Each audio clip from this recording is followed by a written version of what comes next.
Hey everyone, Jake here from CVP, and today we're taking a look at Sony's latest Alpha series camera, the A7R V.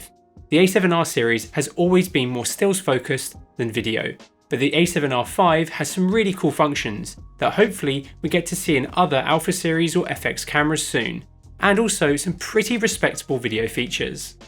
We only had the camera for a very short time, and the A7R V is definitely more focused towards stills, so this video will be a bit more condensed than our regular camera reviews.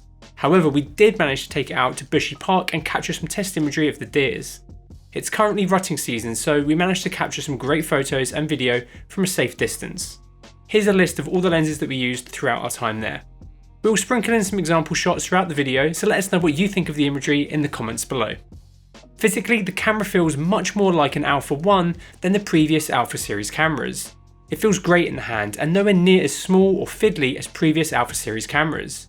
It features the same EVF, media slots and heat dissipation system as the A7S III, but has a new updated flippy out screen. It now features a hinge that allows for the monitor to be tilted up or down as well as around. This makes it incredibly versatile, and I really hope that we see the same design implemented into future Alpha and smaller FX series cameras. It features an updated in-body image stabilization system, which can achieve up to 8 stops of stabilization. Also has an active mode added, which is great for video shooters. As we said, we didn't have ages with the camera, so we couldn't test the IBIS fully, but from what we've looked at, it looks very good and probably is improved over the previous cameras. The A7R V has an updated autofocus system that no other Sony camera has currently. Sony have added an AI processing unit into the A7R V, which not only improves the speed and reliability, but also adds better subject detection for humans, but also aeroplanes, cars, animals, birds, and insects. These are all available in both stills and video mode as well. It has a huge number of autofocus points, and it tracks incredibly well in both stills and video mode. When in animal mode, it also has tracking for eyes, head, and body, which makes it incredibly powerful for high-resolution wildlife photography, which is exactly what we managed to spend some time doing with the camera. This new AI processing unit works in the background and allows the camera to recognise humans when they are smaller in the frame by knowing what their limbs are. This means that autofocus starts tracking faster than the previous generation system from our testing. It really does perform very well, and I can't wait to see it in Sony's other cameras. The A7R V features the same 61 megapixel backside illuminated sensor that was inside of the A7R IV, and has dual Bions XR processors to help capture the high resolution imagery possible with this camera. It has good latitude performance, but not quite as good as some of the other full frame sensors from Sony. In S-Log3, the base ISO is 800, and as we go through the ISO range, we can see a clear step in noise performance at 2500 ISO. Noise does get pretty heavy as you get towards 12800, but this is hardly surprising given how high resolution this sensor is. Readout speed looks very similar to the A7R IV, which means you can definitely see some rolling shutter artifacts when panning fast. It's definitely not as fast as some of Sony's other full frame cameras. Like the Alpha 1, the A7R V has the ability to record 8K video in 420x10-bit, up to 25 frames per second, which is pretty awesome. The image it produces looks pretty good, partly because it is capturing around 9.6K's worth of the sensor and oversampling it to 8K. When you then cram all that information into a 4K timeline, the image looks very detailed. This is limited to H.265 HEVC using long GOP compression, so will play havoc on your chosen editing workstation.